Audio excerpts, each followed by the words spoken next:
आपका स्वागत है मेरे चैनल में। आज हम एक नई सीरीज़ शुरू करने जा रहे हैं, एनिमेटेड सीरीज़ सास बहू का खट्टा मीठा रिश्ता। सास और बहू दोनों से ऐसी कौन सी गलतियां होती है जिस करके रिश्ता खट्टा हो जाता है और उनके बीच दरार पड़ जाती है। तो आइए शुरू करते हैं और बाकी बातें हम एंड में करेंगे। शादी करके कहाँ फंस गई हूँ मैं। इतना काम करना पड़ता है मुझे, सारा दिन सुनना भी पड़ता है।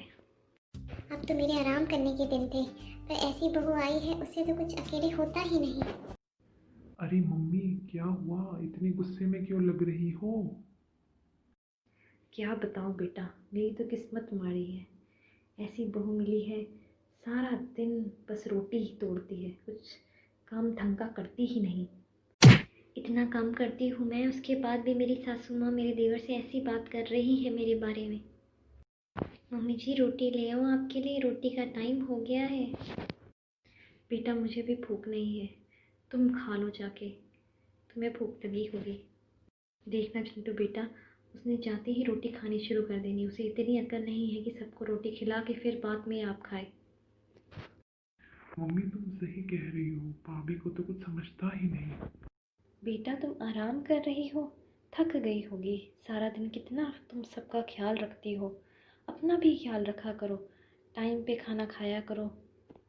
मम्मी जी आप यहाँ मुझे बुला लेती मम्मी जी, अगर कोई काम था। आपने चाय तो नहीं पीनी? चाय बना के लाऊं? नहीं बेटा, मैं तो वैसे ही आई थी। कोई नहीं, आराम कर लो, तुम थक गई होगी। अरे चिंटू बेटा, मैं तो तंग आ गई हूँ आजकल की बहुओं से।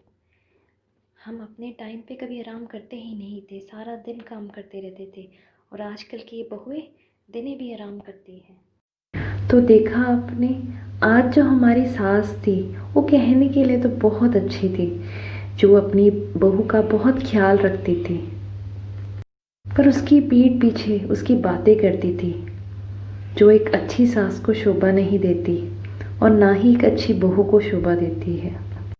सास और बहू को एक दूसरे की तकलीफ़ों को समझना चाहिए, तभी वो लंबे समय तक समा बिता सकते हैं। रियलिटी में हमारी सोसाइटी में बहुत डुप्लीकेसी आ गई है, डुअलिटी आ गई है, सामने कुछ और पीठ पीछे कुछ और।